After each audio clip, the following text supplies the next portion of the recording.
Fue la tarde de un lunes 5 de agosto. Siempre cuando se te muere alguien muy querido, la vida te cambia. Y ahí recibí la noticia, alguien me dijo, no sé ni quién me llamó, no me acuerdo. Sin embargo, Dios lo sanó. Dios lo sanó totalmente, milagrosamente. Los médicos no entendieron qué pasó, pero de repente le hacen una revisión de exploración y para ver qué... Y fíjense que esta es la base bíblica por la cual todo el mundo dice, si Dios quiere. Si Dios quiere. Es lo único que me dijeron. Y así me subí al camión y nada más sabía eso, que mi papá había fallecido.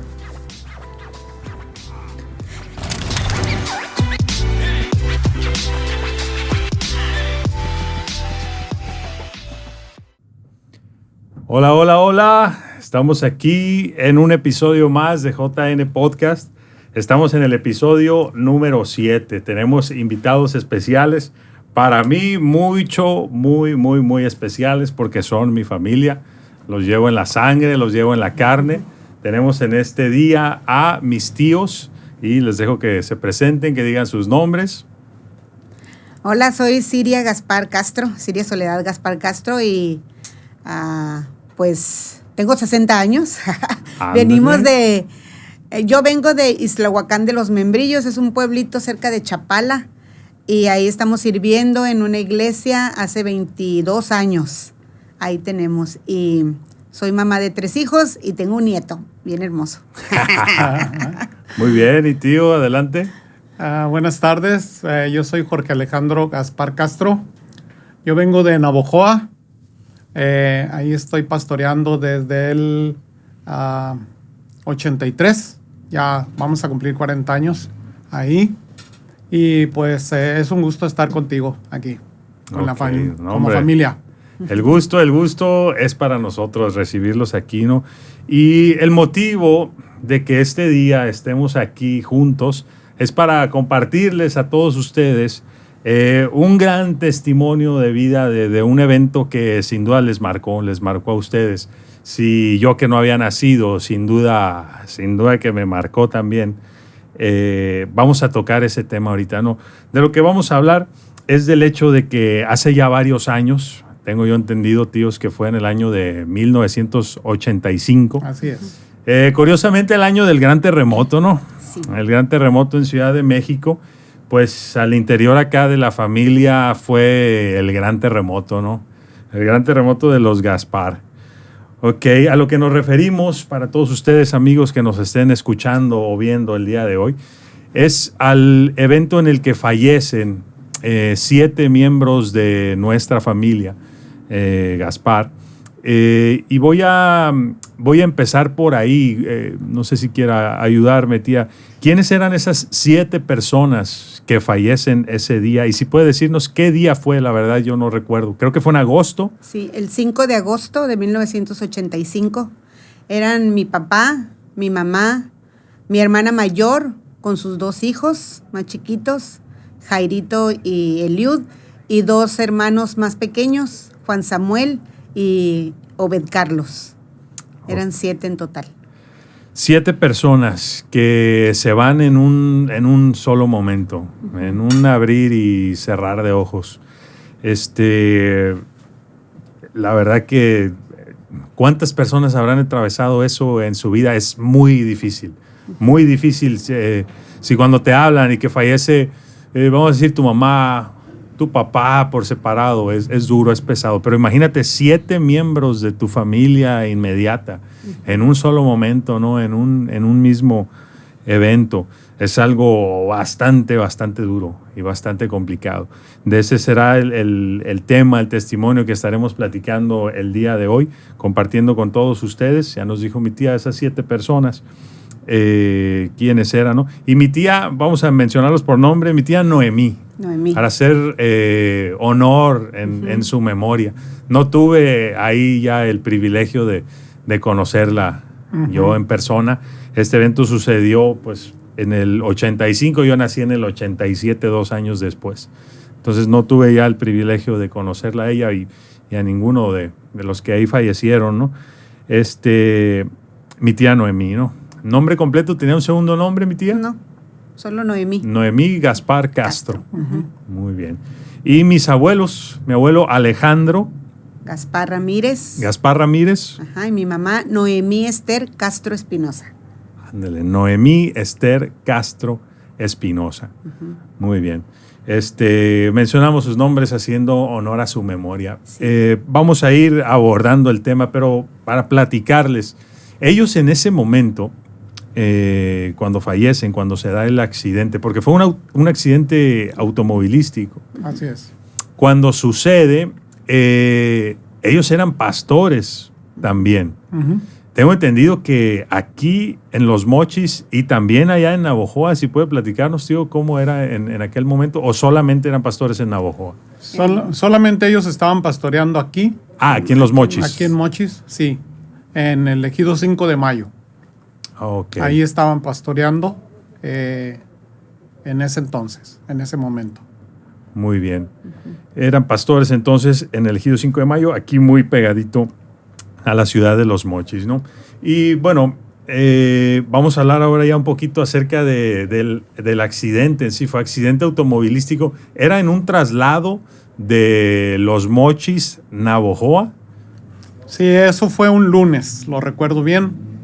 Fue un lunes. De hecho, yo ese día sentí una gran necesidad de venirme para acá. De venir y estar con ellos. Y lo hice. Me vine, estuve con ellos y cuando ya estuve en el día, ya pues mi mamá me dijo que iban a salir a Navojoa, pero ya no cabía yo en el carro porque pues ya la cantidad de personas que iban pues ya... 7 personas en un sedán, ¿sí? Carrito chico. Sí, era un Datsun, un Sakura, entonces no era grande, entonces cabían nada más ellos. Entonces, pues yo les dije, pues yo me quedo aquí en la casa y ya me dijo mi mamá que hiciera algunos detalles y ya me quedé ahí, ya los despedí por la tarde, como a las 5 de la tarde más o menos, y entonces se fueron para Navojoa. En ese entonces la carretera era de doble circulación, no estaban las 4 carriles, era solamente una sola carretera y estaba lloviendo y el problema fue que venía una camioneta y pues no venían en buen estado, la persona que venía manejando no venía bien, entonces en el momento de acercarse al carro de mi papá, de la familia, los invadió el carril contrario y entonces pues al impacto pues fue tremendo, ¿no? Fue terrible porque era una camioneta de doble rodado con una burrera grande, entonces al impacto pues los golpeó a ellos, incluso no solo al carro sino golpeó también a ellos y pues tristemente los 7 fallecieron. Ok, entonces fue la tarde de un lunes 5 de agosto de 1985, una tarde lluviosa, nos está platicando mi tío. Me imagino al volante iba mi abuelo Alejandro. Sí, mi papá. Así es. Y estas personas, además de todo, nos platica, tío, en estado inconveniente, pues estamos hablando de... Alcoholizado. Alcoholizado, pues, algo que jamás se debe hacer al volante, mucho menos en carretera, ¿no? Donde ya al estar en velocidades altas, pues ya pones en riesgo la vida, ¿no? Naturalmente. Ok, muy bien.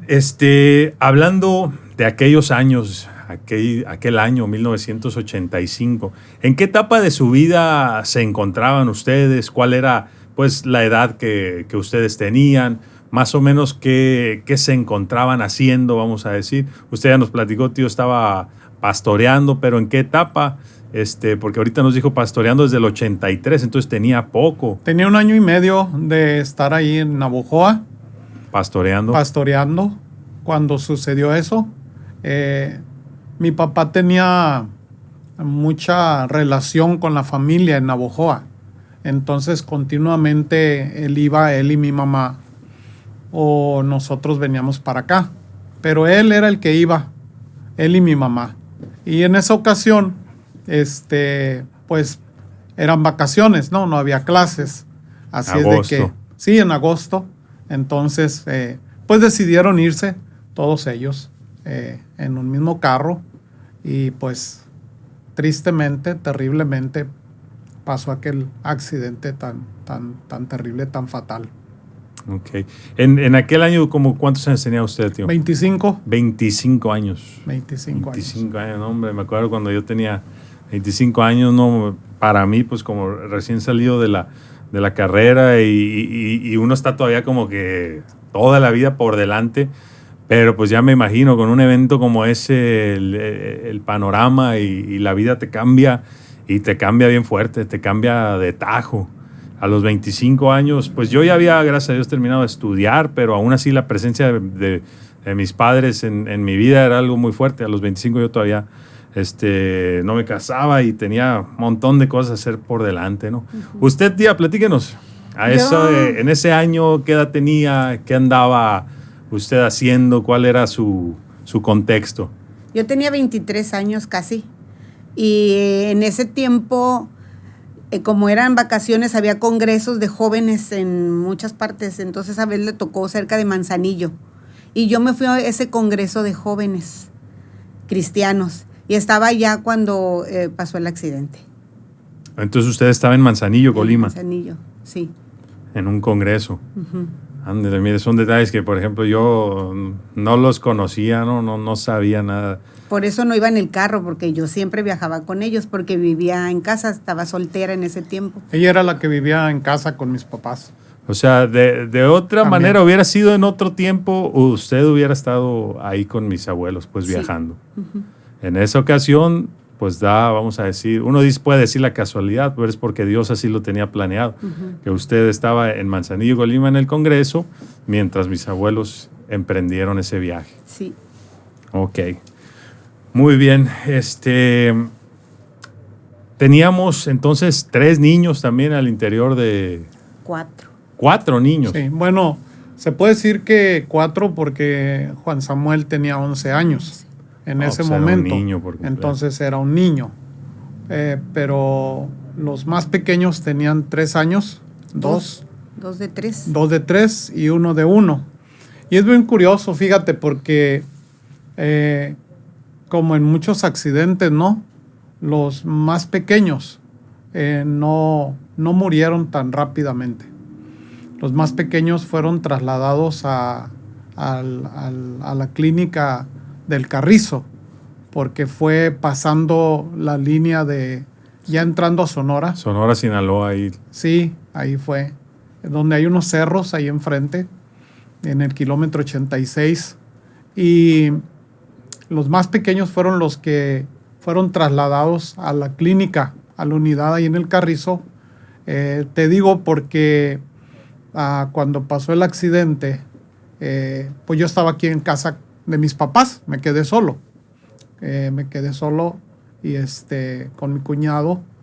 Y pues llegó una unidad de policía. Y cuando llegan, pues yo escucho que se para una camioneta y tocan la puerta y, caray, se me hizo muy raro que una patrulla de policía se pare. Y entonces nos saludamos, buenas noches, porque eso ya fue pues como a las 10:30, 11 de la noche que vinieron a casa. Y ya preguntaron que si vivía ahí el señor Alejandro Gaspar. Y cuando me hacen esa pregunta, inmediatamente pensé, algo pasó. Y entonces le dije, sí, aquí vive. Y ya pues el oficial con mucho tacto me dijo, joven, tiene que ser muy fuerte, me dijo. Y pues entendí, ¿no? Y me dijo, su papá murió. Y inmediatamente se me vino a la mente mi mamá, porque mi papá tuvo cáncer 1 año y medio antes, cerca de 2 años. Y la preocupación de él era morirse y dejar a mi mamá sola. O sea, eran tan estrechos. Y mi papá decía, es que no me quiero morir y dejar a Juan Samuel, a Obed, que eran los hermanos más pequeños, ¿verdad? Entonces, él le dolía mucho cuando tuvo cáncer, porque fue un cáncer invasivo. Un cáncer invasivo, y los médicos le dijeron que arreglara todo porque el cáncer estaba muy, muy avanzado. Sin embargo, Dios lo sanó. Dios lo sanó totalmente, milagrosamente. Los médicos no entendieron qué pasó, pero de repente le hacen una revisión de exploración y para ver qué tanto iban a cortar y todo eso. Y pues se quedaron sorprendidos porque se dieron cuenta que no había cáncer, siendo que los diagnósticos ya habían sido hechos en Estados Unidos incluso. Entonces, mi papá le dolía mucho dejar a mi mamá. Entonces, cuando me dicen que murió mi papá, yo inmediatamente pensé en mi mamá y le dije al oficial, oficial, ¿y mi mamá murió también? Y el oficial me dijo, discúlpeme, no puedo darle más información. Entonces entendí y empecé a caminar por la calle con la noticia, recibiéndola, pensando, y en eso una camioneta da la vuelta en la esquina de la calle porque vivíamos en el fraccionamiento de Las Fuentes, entonces son como privaditas. Y viene un tío y se baja de la camioneta y le dice al oficial, no les diga nada. Y le dije, tío, ya me dijo que mi papá había muerto. Y le vi el rostro a mi tío y le dije, ¿mi mamá también murió? Y él solamente dijo, es más terrible de lo que nos imaginamos. Y me dijo, súbete a la camioneta porque tenemos que ir a ver qué es lo que se puede hacer. Y ya fue como nos fuimos al Carrizo porque él ya tenía la información. Llegamos y pues ahí estaban los más pequeños. Desafortunadamente el médico nos dijo que no pudieron hacer nada, estaban demasiado golpeados. Entré a verlos, a tocarlos y créeme que es una impresión tremenda el ver a 3 niñitos que acababas de despedir, imagínate, los acababa de despedir y ahora ya no estaban, nomás sus cuerpos. Y de ahí nos fuimos a Guatabampo porque como fue en el área que pertenece a Guatabampo, nos fuimos mi tío y yo para allá. Y teníamos que ir para dar fe, pues, de que era mi papá, mi mamá, mi hermana de 27 años. Mi hermana Noemí tenía 27 años, jovencita. Y pues nos tocó reconocerlos. A veces uno no entiende los términos identificar y reconocer, ¿no? Porque a unos pues estaban bien, pero los otros no estaban muy bien, o sea, estaban golpeados. Los que estaban en Guatabampo estaban golpeados y son escenas muy fuertes, ¿no? Que los vi y me volteé porque no pude verlos, fue mi tío el que se encargó ya de hacer las otras gestiones. Muy bien, tío, pues con eso me contestó una de las preguntas que le iba a hacer, de cómo fue el momento. Para muchas personas suele ser como que una llamada, ¿no? Una llamada inesperada para cuando te dan la noticia. Para usted, tía, ¿cómo fue que recibe la noticia nos comenta que usted estaba en Manzanillo. Me imagino que allá le tuvieron que notificar. ¿Cómo fue el recibir esa noticia? Pues el martes en la mañana, porque no podían comunicarse con nadie allá, hasta el martes pudieron. Y el martes en la mañana me dijeron que había una llamada. Entonces me llevaron, porque era en un pueblo a un lado de Manzanillo, no era en la mera ciudad. Entonces me llevaron a Manzanillo y ahí recibí la noticia. Alguien me dijo, no sé ni quién me llamó, no me acuerdo, que mis papás habían sufrido un accidente, que me tenía que regresar. Entonces nos regresamos a Guadalajara.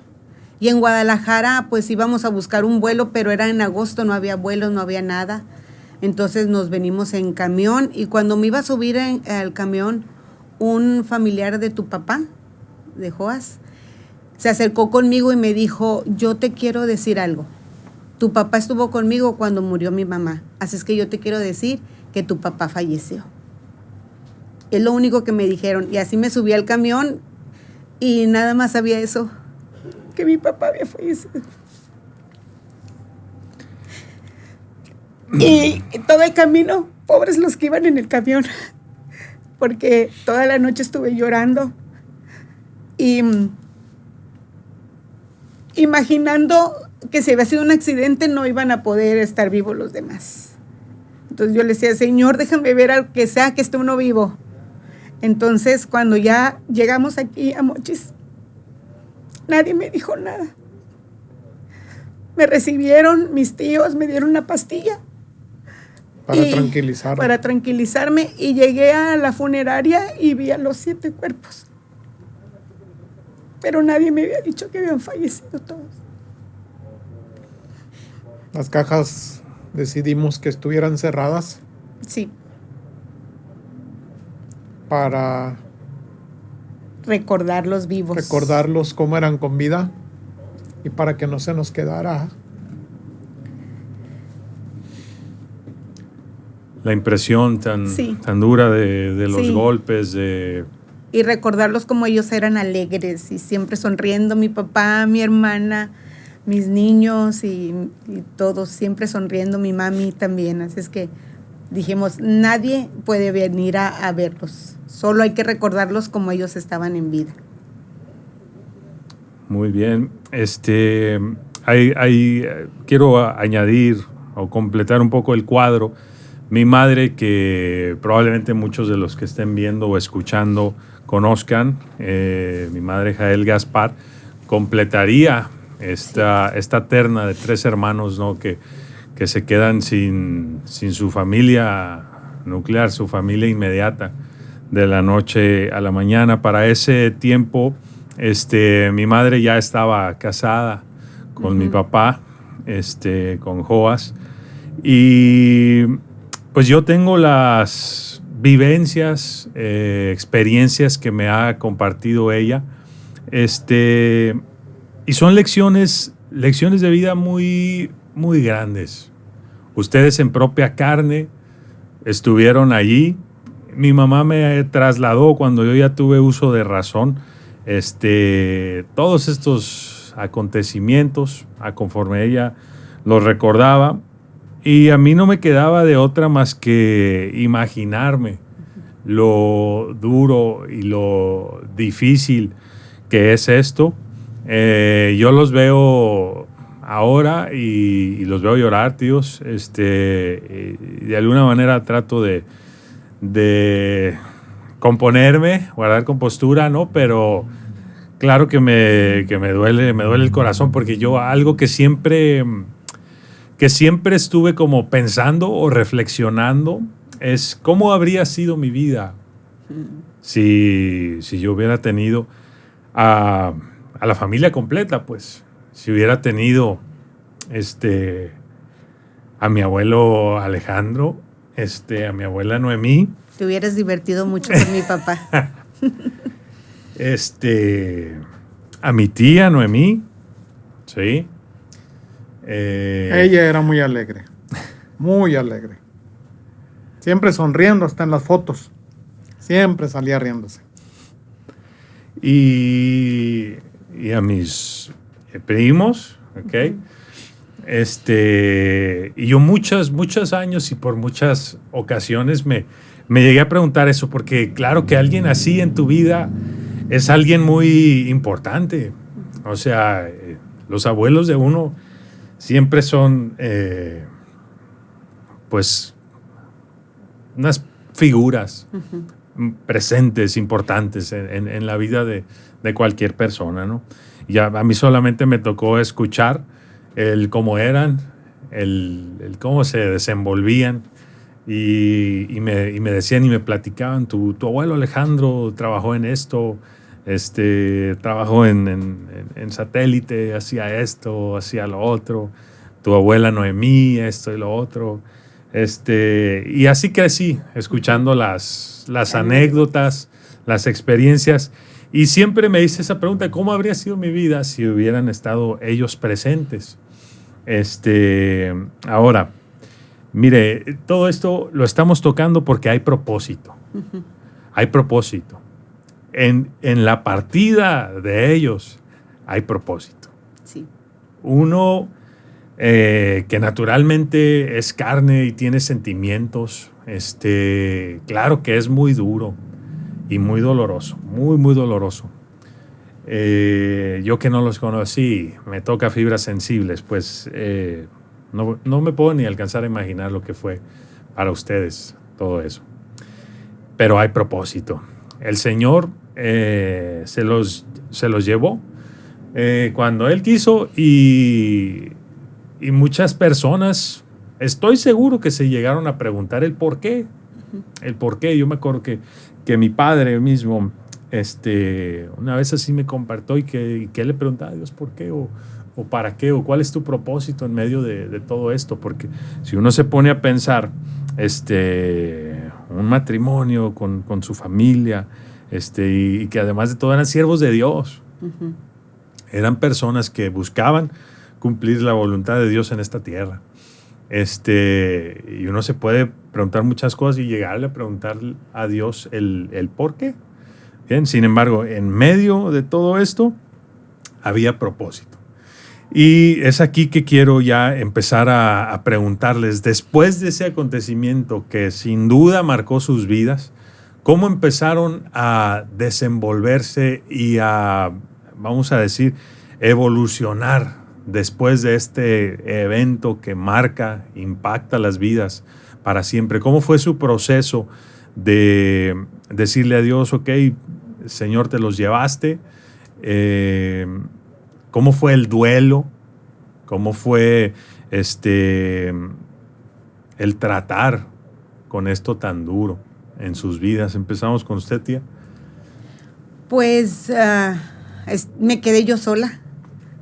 Y entonces me fui a vivir con mi hermana Jael, allá a Guadalajara, para no estar aquí sola.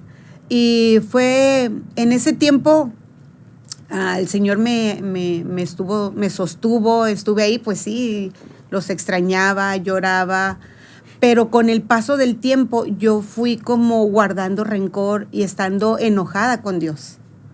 Con el paso del tiempo yo empecé a sentir como, pues, estar enojada con Dios, porque se había llevado a mi familia siendo tan buena familia que tenía. Entonces, eso con el paso de los años fue trayendo cosas a mi vida, a mi mente, que en el año 2001 yo tuve una crisis muy fuerte de nervios, de ansiedad, pero fue a raíz de todo eso, de pasar tiempos cuando dejamos que entren mentiras a nuestra mente y las vamos ahí guardando, vamos guardando rencor, vamos teniendo amargura, y eso hace que en un tiempo explote, ¿verdad? Yo estaba bien, yo iba a la iglesia, yo servía al Señor. En ese tiempo todavía no éramos pastores, y eso fue como de ahí detonó, porque a partir de ahí empezamos a servir al Señor. Entonces fue un tiempo muy difícil, porque todos esos años yo estuve guardando cosas y cosas y cosas, hasta que el Señor me dijo: no te dejé para eso, tú tienes un propósito. Si no hubiera sido en ese carro, pero te dejé por un propósito. Y entonces por eso vino esa crisis de ansiedad. Sí nos pasa las crisis de ansiedad de los cristianos, ¿Por qué? Porque necesitamos que el Señor viniera. Él vino con su limpieza y empezó a limpiarme. Empecé a pedir perdón, a perdonar a personas. Les hablaba por teléfono, les pedía perdón, iba y las visitaba, porque el Señor empezó a limpiar todo eso. Le pedí perdón a Dios primero porque haber estado enojada con Él tanto tiempo por la pérdida de mi familia. Y el Señor hizo la obra. Perdoné a la persona que iba en el otro carro, ¿verdad? Porque al conductor del otro carro, porque pues uno guarda rencor, ¿verdad? Somos humanos. Y todo eso fue un tiempo que el Señor me dijo, hay un propósito en tu vida y tienes que limpiarte para cumplir ese propósito. Solamente con Él podemos hacer eso. Y Él vino y Él me recordó, con la ayuda de mi esposo, que me amaba. Y mi esposo me decía todos los días, Dios te ama, Dios te ama, Dios te ama, Dios te ama. Y ese, el recobrar el amor de Dios y saber que el amor de Dios me cubría y estaba conmigo, eso me hizo salir adelante. Súper bien. Tío, platíquenos usted cómo vivió ese tiempo posterior al accidente y cuál fue su sentir. Ya nos decía mi tía, sí le costó porque es algo normal y natural, lo decíamos ahorita, como seres humanos tenemos sentimientos y nosotros necesitamos que Dios intervenga para que todos esos sentimientos lleguen a un orden, porque el dolor está bien sentirlo, es normal, para eso nos lo puso el Señor, podemos sentir dolor, pero cuando ya eso pasa a ser, como usted decía, tía, a rencor, resentimiento, ya eso no es correcto dentro de nuestros corazones, y gracias a Dios que Él pudo venir a su vida, tía, para intervenir y limpiarle de todo eso. Pero con usted, tío, ¿cómo fue? ¿Cómo fue el cuadro posterior al evento? Siempre cuando se te muere alguien muy querido, la vida te cambia. La vida te cambia.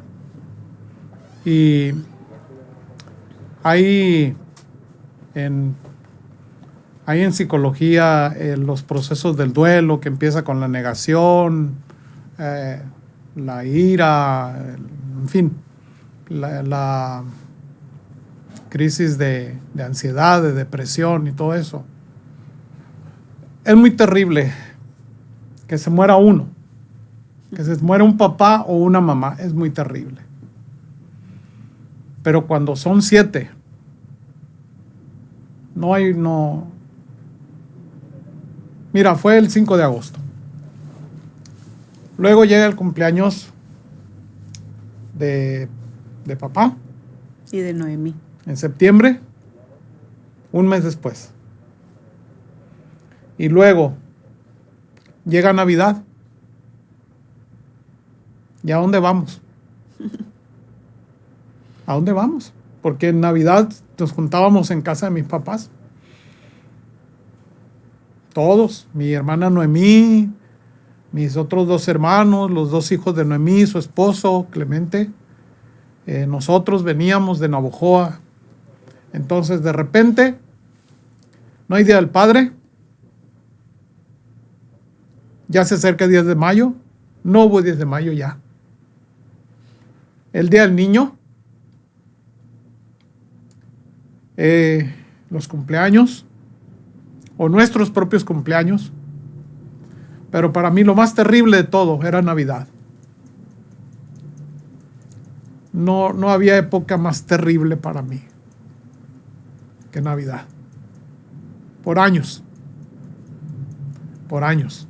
Estos procesos no sale uno tan rápido. Ojalá que pudiera uno decir, en 6 meses ya estaba yo fuera. No es cierto. Menos con un shock de este tamaño, ¿no? Entonces, fueron años para salir, Johnny. Fueron años. Pero Dios nos va sacando en un proceso. La vida es de procesos. Y para salir de aquí, a ella le llevó en un proceso, a mí me llevó en otro proceso, a Jael lo llevó Dios en un proceso, A mí, una noche, yo por meses dejaba que todos se durmieran y yo me levantaba para irme al patio a llorar, ya que todos estuvieran dormidos, para poder llorar y llorar, porque no quería que me vieran llorar. Ya en el día, pues sí me veían triste, pero llorar, trataba de no llorar.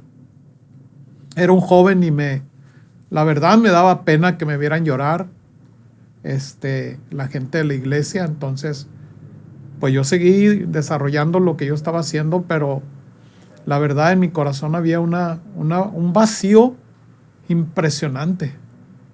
O sea, yo así literalmente yo me metí las manos a la bolsa y yo dije, yo no voy a amar a nadie más. No quiero amar a nadie. No quiero amar a nadie. ¿Por qué? Porque no quiero que donde yo ponga mi corazón, que me vuelva a dar otro golpe en la vida como ese. A diferencia, yo sabía que era un golpe de la vida, porque Jesús vino a dar vida, Jesús vino a resucitar a los muertos. Entonces, yo me metí así literalmente por 6 meses las manos a la bolsa. Y por meses yo lloraba. Un día yo salí de casa y me fui al patio, agarré la Biblia y le dije a Dios, necesito que tú me hables. Que tú me hables, que tú me regañes, que me enseñes algo, no sé. Dime lo que me quieras decir. Y voy a hacer algo que no recomiendo, nunca he recomendado hacer eso. Pero en mi desesperación yo le dije a Dios, voy a abrir la Biblia y necesito que me hables, porque este vacío, esta tristeza es demasiado pesada. Agarré la Biblia, me fui a un lugar donde podía leerla, la abrí impresionantemente en Juan 11, cuando Lázaro muere. Y le avisan a Jesús que está enfermo y se queda, y cuando ya va, le dice Marta las mismas palabras que María, si hubieras estado aquí, mi hermano no hubiera muerto. Y es lo que pasa siempre cuando pasa una desgracia. Si lo hubiera abrazado, si lo hubiera besado más, si hubiera pasado más tiempo con él. Entonces, esta es una lección, si hubiera, pero el hubiera ya no existe. Entonces, María y Marta le dicen, si hubieras estado aquí, mi hermano no hubiera muerto, pero también sé que todo lo que pidas al Padre, Él te lo va a dar. Y entonces, pues, sale María después de Marta, y él pregunta, ¿dónde pusieron a Lázaro? Entonces, lo llevan, y yo estaba leyendo que cuando Jesús llega al sepulcro, al ver a las personas llorando, a las personas que lo acompañaban, como en todo funeral, ¿verdad? Hay personas que nos acompañan. Y es tan saludable acompañar siempre en un funeral a los dolientes. Para mí, cada persona que me abrazaba, me ayudaba, la verdad.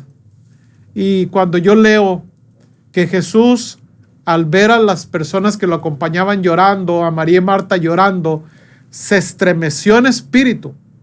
Se estremeció y dice 2 palabras: Jesús lloró. Cuando yo leo eso,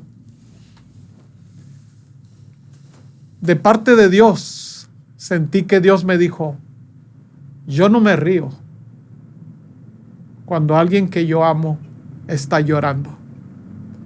Yo no me río cuando uno de mis hijos llora. Y entonces, yo lloro, yo puedo sentir tu dolor.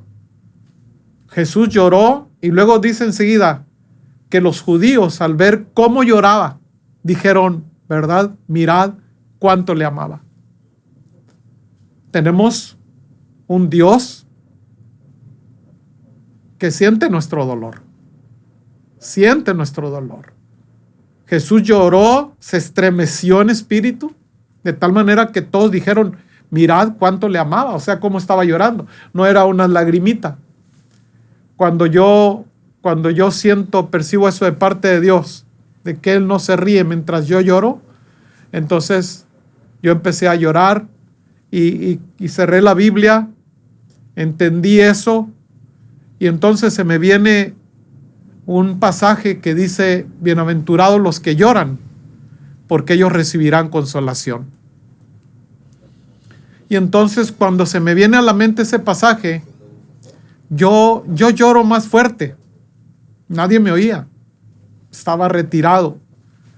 Y empecé a llorar por el pasaje que decía, bienaventurados los que lloran, porque ellos recibirán consolación.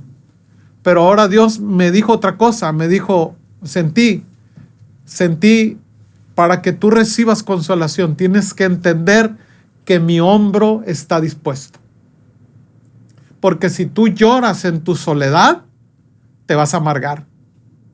Pero si tú lloras sabiendo que aquí está mi hombro, es entonces la parte donde yo intervengo y donde yo te voy a consolar a ti.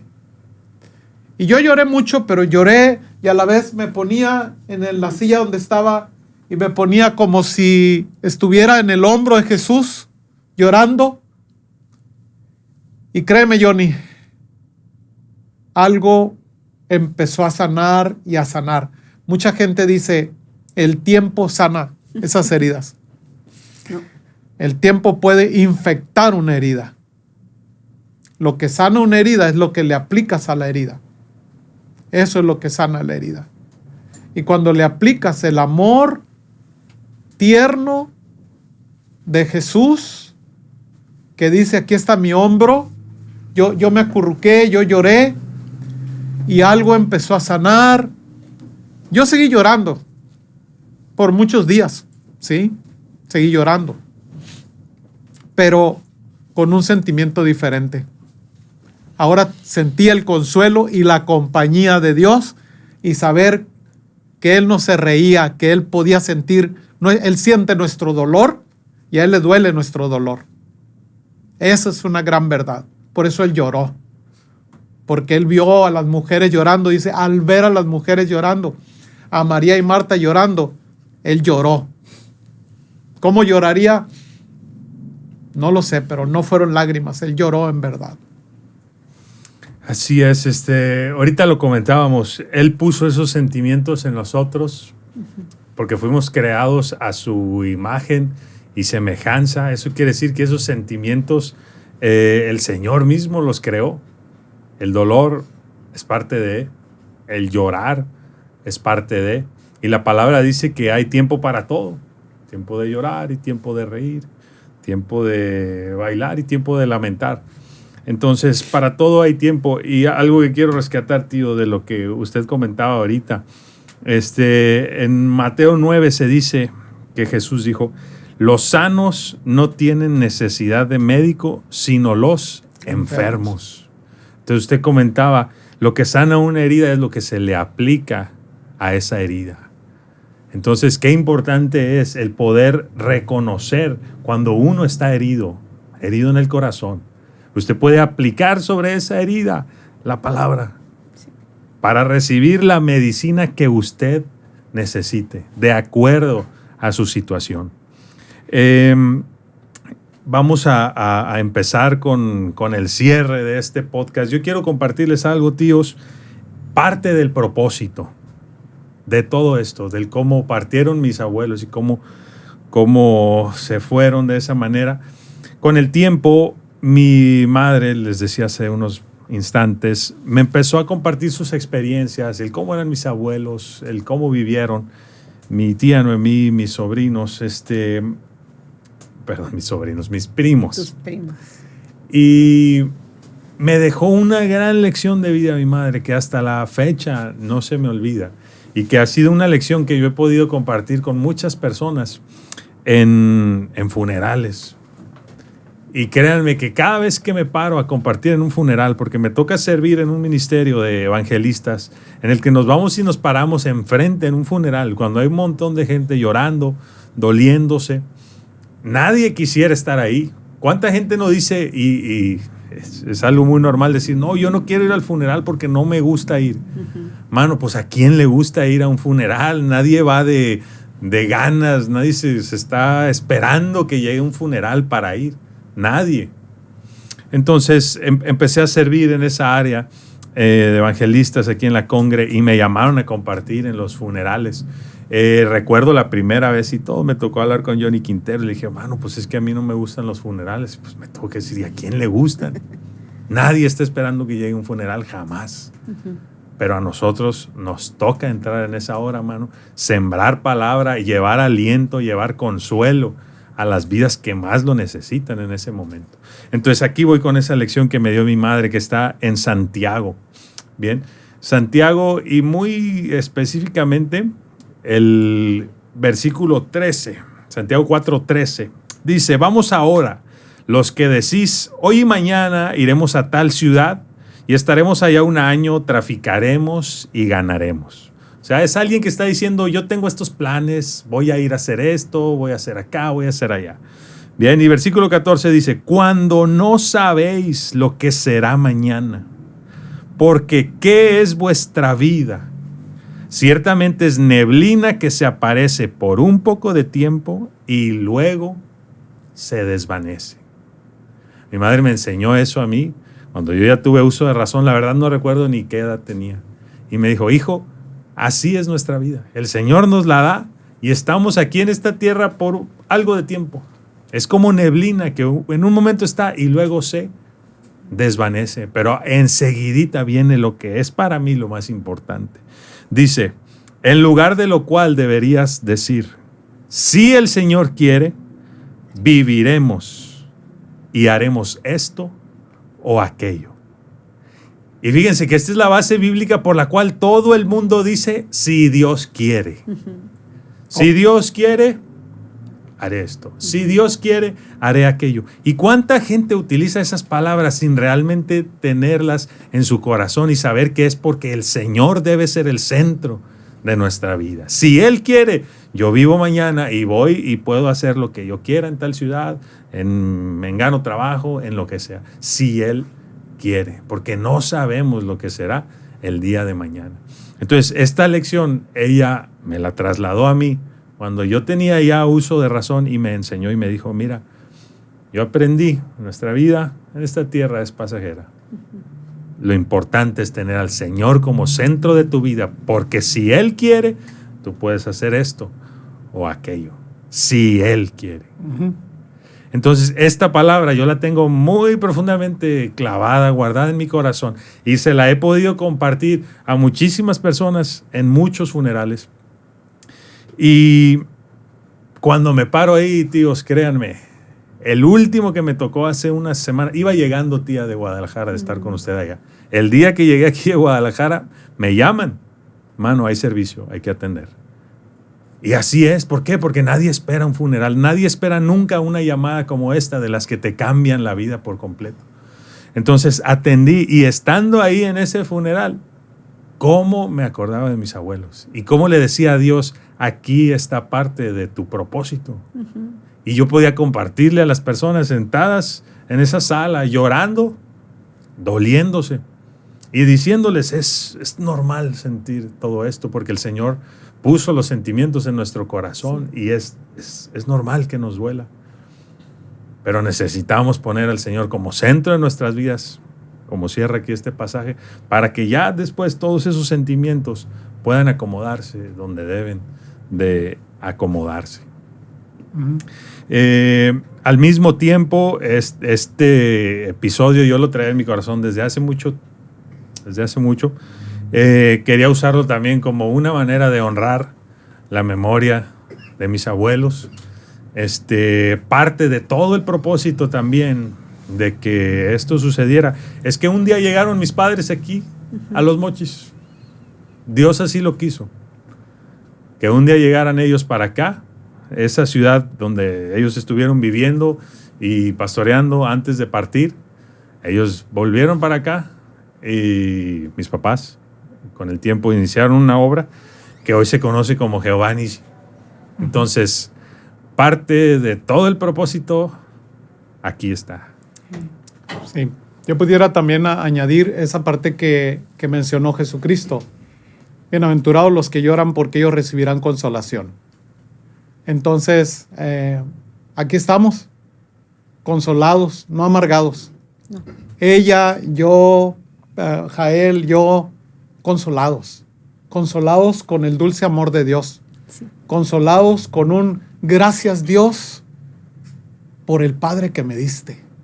Gracias Dios por la madre tan hermosa que nos diste, por la hermana tan hermosa, por Juan Samuel de 11 años, que era una atracción, era el hombre más manso de la tierra, era un Moisés, nunca le pegaron.